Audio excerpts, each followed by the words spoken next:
All right, guys, welcome to another episode of the Three Kings Bourbon Podcast. I am Shane Burks. This is Bryce Wilson. And that is Tucker Schroeder.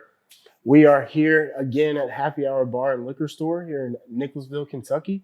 So today we're switching up just a little bit. It is the holiday season. We're probably going to keep this episode just a little short, but we got some things we want to get into. Today on the table, we have Blanton's Gold, and we're going to talk about this bottle and this brand in particular. So we don't have any bourbon news today, but we're going to rap about, Blanton's in itself, and then we're going to quickly get into the bottle itself. Yeah. Bryce, you want to kick us off? I'd like to start. Before we get into Blanton's Gold, I'd like to just talk about Blanton's, in my opinion on it. I get this question a lot. I travel a lot for work. You guys have probably heard me say that. When I'm out of town, I talk about bourbon constantly because that's what I like, and I'm from Kentucky, so it's an easy topic. And I get Blanton's a lot. I get, what do you think about Blanton's? How do you feel about Blanton's? The collectible quality of it, the bottle itself, the mystique of Buffalo Trace is extremely unique. It's unbeatable. Yeah. This is a classic bourbon. It's wonderful.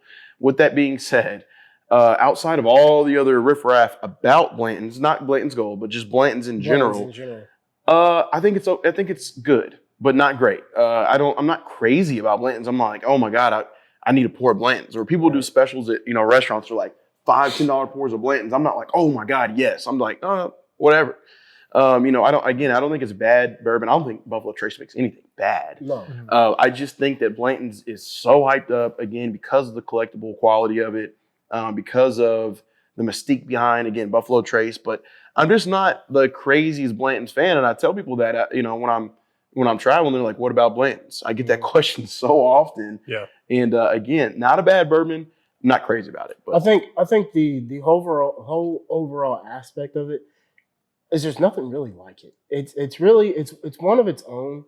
And just as you said, the mystique, it's just so recognizable. You see that bottle and you automatically know what it is. Yeah. I remember Blanton's was actually one of the first bourbons I ever had. I remember I took a shot of it on my 21st birthday or my 22nd or something like that. And that was maybe not way before I liked bourbon, but it was before that time. And my dad gave it to me. He's like, this is awesome, whatever. And you'll see it's marked up on the aftermarket for about $100. Mm-hmm. So, it's marked up pretty heavily. You can almost trade that thing for a bill, pretty much. Yeah. But, just really the brand image of Blanton's is superior to any other. Yeah. I'd say the only thing that would be higher than that is another Buffalo Trace product in Pappy Van Winkle.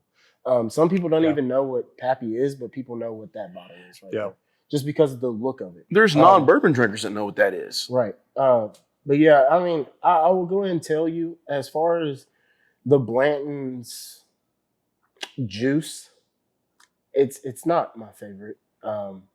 I wouldn't sit here and be like, people ask us all the time, what do you drink? Like, what do you keep on your shelf? You're not going to hear me say Blanton's. It's not just going to come out. Now, I will say right now, at this moment, I have Blanton's on my shelf. Like, it is a key piece of, But it's not like oh my God, I have to have it because I want to drink it all the time. If it came off my shelf, I'd be like, okay, I don't have any Blanton's. And I'll say this too. I think we are slightly maybe overcritical with Blanton's because it's so in the spotlight. Right. It's just like any other athlete or whatever. If they're the one like, oh my God, everybody's talking about this guy, everybody's talking about this. Yeah. You're like, okay, I'm not saying it's bad at all, but it's just the hype is crazy. Yeah. I think it's just a polarizing brand. I mean, it's a polarizing bourbon.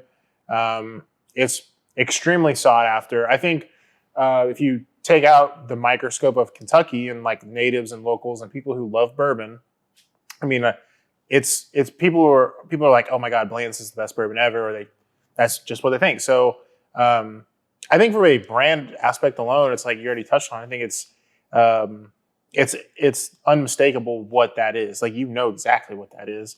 Not just the gold. I mean, the gold is obviously a little more special, but a normal bottle of Blanton's, I mean, if you see that up on a shelf at a bar, you're known, okay, hey, they got some Blanton's. Like, you know that. So I think that's pretty That piece is remarkable. Cool. I mean, and I think it's it's really cool because again, we got the horse on top, which is also a big collector's item. Exactly. I mean, I love all that stuff. So I think we're saying this, understanding that we're looking at this a little bit more hypercritical, right? Than most people would with Blanton's. I do have one more point that I want to kind of get into. Mm-hmm. I think some of the aspect that I can say where I'm like, I think us both, we can say that it's not where it's overhyped.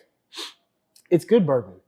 It is. It is good bourbon, but it's not anything that's like, oh wow, it's like really knocking my socks off. It is good bourbon. Like, Yes. and there's sometimes where I'll palate something up and I'm like, I'm not really getting anything off of this, but it is good bourbon. And I'll tell you this much too. So I mean, we talk about, we've obviously have something a little bit different. It's not regular Blantons on the table, it's Blanton's Gold, but you've got, the Blanton straight from the barrel. You've got all the different countries that they have. There's a Japanese Blanton, international export, all these international exports. Those are fun. Those are fun to get into. And for us, I know we all like higher proof stuff. So like the Blanton straight from the barrel, my goodness, that's Very a good. phenomenal bourbon.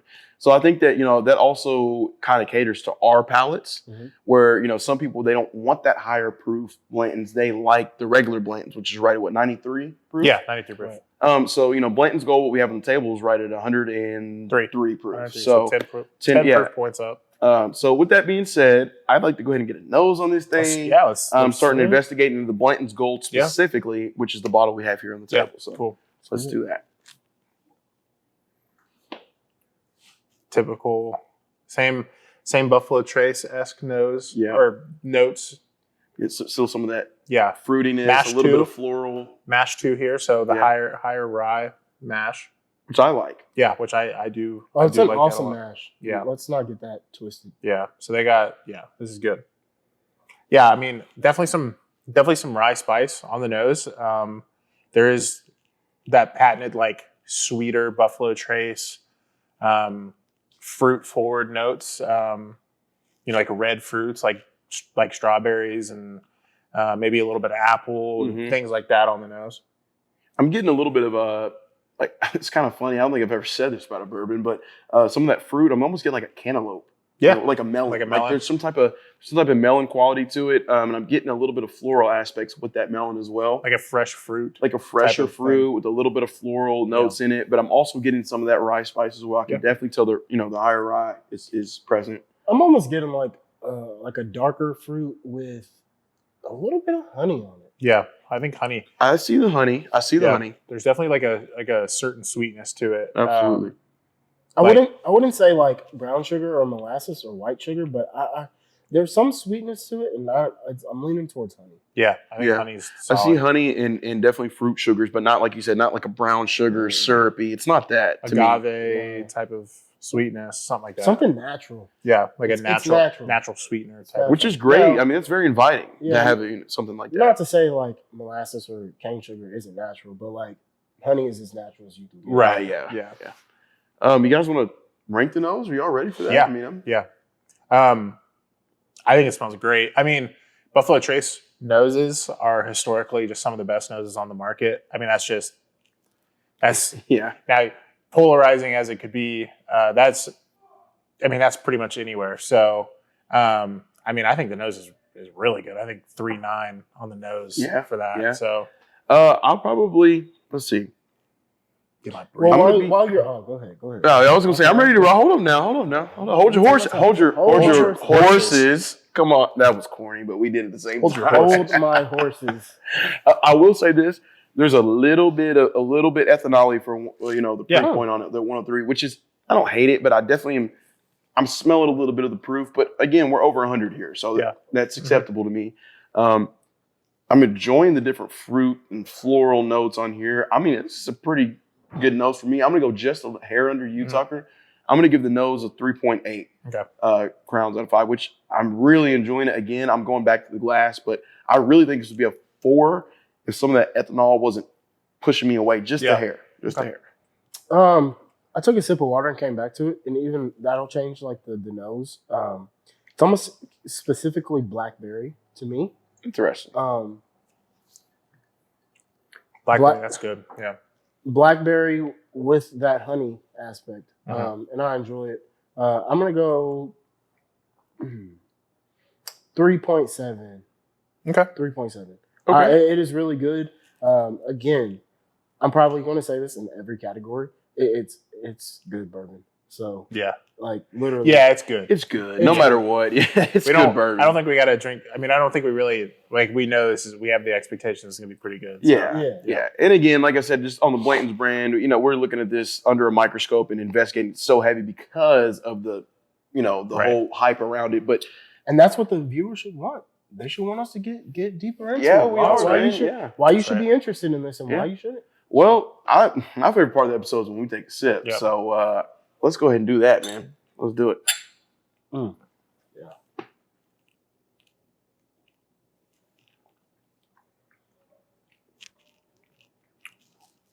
I mean, it's good bourbon. It's good bourbon. It's good bourbon. It's really good bourbon. It's rich. Mm-hmm. And you know what's funny?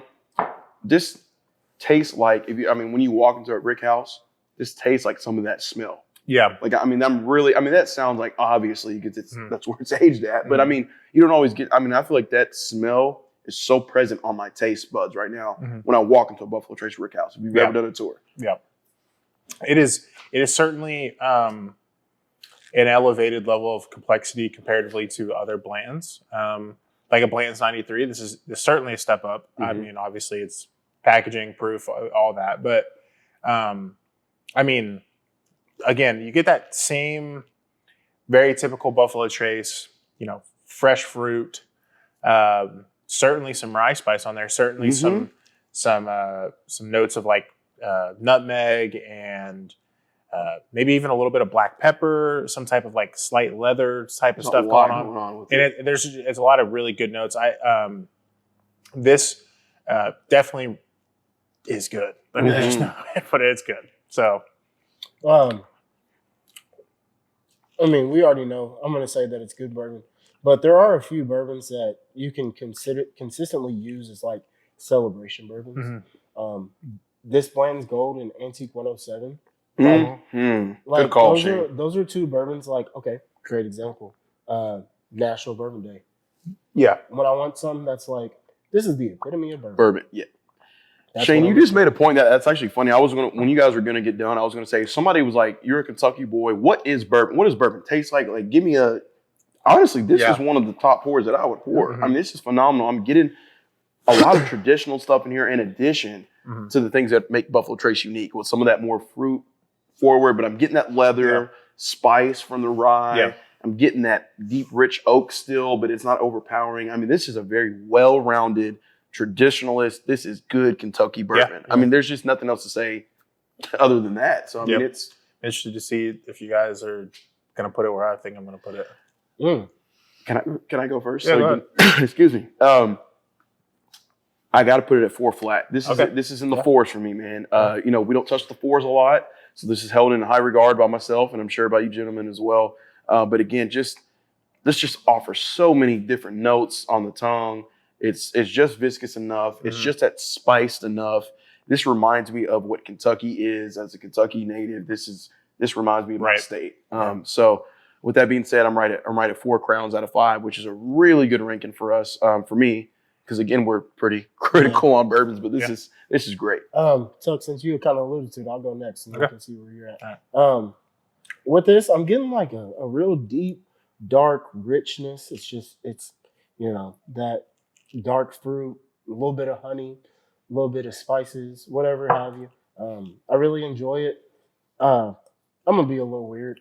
If this was something that was like finishing something, it'd be a 5 for me. Yeah, it'd be a 5, no question.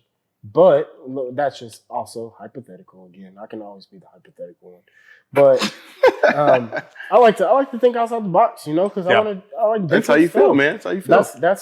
That's kind of like what my bourbon palate is. I like different things, and I am critical about the things that I don't like. So I'm gonna be right underneath you at 3.9. Okay. It is a fantastic bourbon. It just is. Overall, it's good stuff, man. Yeah. 3.9. Yeah. I really enjoy it. I think you can tell we've had this before. We've tried this before. So once or twice.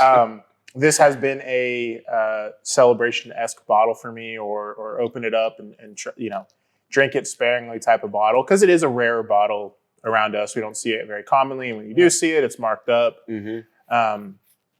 So that's needless to say. I know that it tastes really good. And this is probably, I think the 107, saying Weller 107, I think this is a comparable product to Weller 107 where it's still like your baseline Blanton's, but it's elevated proof wise. And I think it does, like, I think it's the best of Blanton's. Now, straight from the barrels are very good. But I think with that little bit of, watering down and proofing it down, you get some level of like opening up the bourbon and the Buffalo Trace there. So for me, 4.5 on the palate. Yeah. I don't think that's crazy though. I really don't, Tucker. I mean, I'm almost second guessing myself as I sit here and do it. And when we get to the finish, I'll tell you why. I mean, 4 is really good. Yeah. It's awesome. Really good. We don't get into the 4s a lot at all, but I'll tell you why. I mean, actually, I'll kind of start now getting into the, into the finish for me. The only part of this bourbon that doesn't really take the cake for me is the finish. It's not bad at all. I don't think there's a bad finish. I'm enjoying the finish right now, but I'm not like as good as the rest of the bourbon is. And I wasn't probably completely fair because I kind of used some of that finish in my ranking for the palate. Because realistically, I'm probably more closer to a 4 or 5. Yeah. But I'm kind of like that, the palate goes into your finish. So with that being said, the finish to me is still well above average. I mean, everything about this bottle is well above average, even from presentation to taste. But I'm going to have to put the finish somewhere around 3.5. 4, somewhere in there, 3, 4.5, 3.45. 3.45. I know that's extremely specific, but I just, it's not blowing me away. It's a good finish, but it's just the bottle is so delicious to me. It's so great. It's so complex. The finish is just like, oh, it's pretty good, but it's not great. Everything else about this bottle, to me, in my opinion, is great. Yeah. The finish is good, but not great. So that's where I'm at. Go ahead. There's nothing in the finish that's like, oh, I'm getting this, and then it's totally switching to this. Like, but it is like a good lasting finish, and I enjoy that. I think I'm going to be simple and sweet here. I'm going to sit right at 3.6. Fair. I think that it's a again excellent bourbon, excellent finish. It is just really the epitome of good bourbon. And 3.6 may be a little low, but it's still good. Like, that's a good ranking for us. 3.6 crowns out of 5 is still up there. I've given some more stuff, but I like it a lot. Go ahead. So I think you made a great point where the nose and palate are great, very good. I think if this did lack somewhere, I think it is the finish. I think the finish is still very good. I think it's a well above average finish. Just not super long lasting, but it's very flavorful. Sure. You do get a little of that rye spice on the back end, which I love, because there's a lot of fruit forward notes, and I think you get the leather and the rye spice on the back end, which I think is awesome for like the complexity sake, but it doesn't stick with you that long. So like 3.5, so just well above average, but 3.5 on the finish there, which is still great, like still really good for a finish, but if there is a place that it lacks, I think it's a finish. So, well, you know what? I mean, that takes us into our, overall score. And as Shane mentioned, I think in the last episode, this doesn't necessarily mean that we're averaging everything together, right? So you guys got to remember that too. Certain categories are almost weighted for us, and certain things, kind of take the cake. So with that being said, my overall score for this, I'm right at 4 flat, 4 crowns out of 5, which is a really good score. I don't put a lot in the 4s at all. But this is it. It's a celebration bourbon, but it's sippable enough to where if I had enough of it, I would sip it more often. It's just the fact that, I'm not going to see this bottle a ton, which is semi disappointing, but it also makes it more special. Yeah. So 4 crowns out of 5 for me. I'm actually going to be different. I'm going to throw a new category in here. A new category. Looking at this bottle and the presence of the bottle. Beautiful. Presentation. Beautiful. 5. Yeah. I mean, hell, 6. See, 6 out of 5. What's not shown here too is you get a nice like velvet bag with it, gold accents, and you get a gift box with it too. So like cool.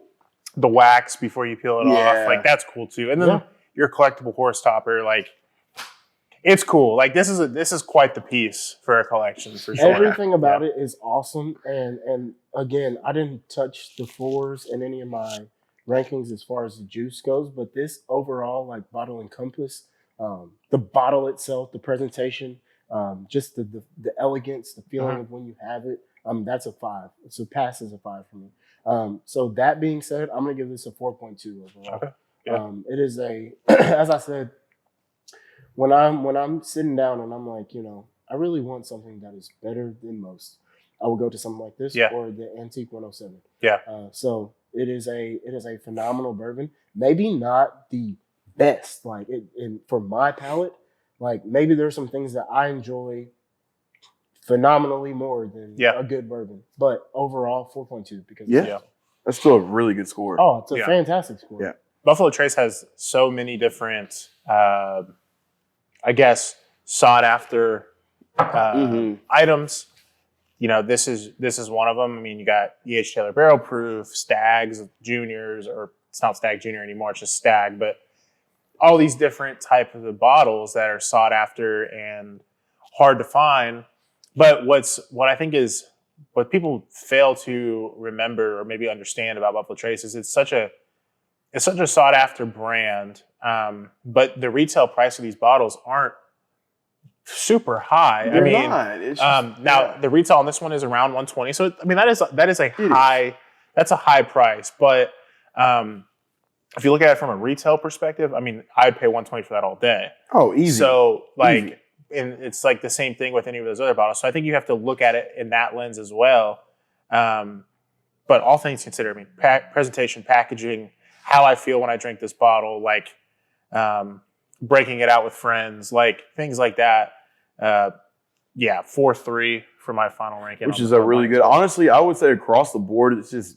I mean, is this the highest we've done or close to it? I think so. I mean, between the three of us, we talked about last episode. We had some discrepancy of how we felt about the last bottle that we did, which is okay. Because we all have different palates. But for us to sit here with 3 different palates, as many bourbons as we've tried, for us to all kind of be like, all right, this is a fantastic bourbon. This is a good indicator of something that's like, okay, if you really like bourbon, you probably will like this bottle. I don't think we've been in the 4s. I mean, actually, I'd venture to say this and Antique 107 is one of the only things we've all been. All been pretty. Yeah. Yep. Thank you guys for watching. We really appreciate your guys' support. If you like what you're seeing, please check us out on YouTube, Apple Podcasts, Spotify Podcasts, and follow us on Instagram, TikTok, Twitter, and Facebook. Yeah, and one last thing, another shout out, another thank you to Happy Hour Bar and Liquor Store here in Nicholasville, Kentucky. You guys can check this place out. It's great. Thanks. 3 Kings Bourbon wishes you to drink like a king, but to act like one also. Please drink safely and responsibly.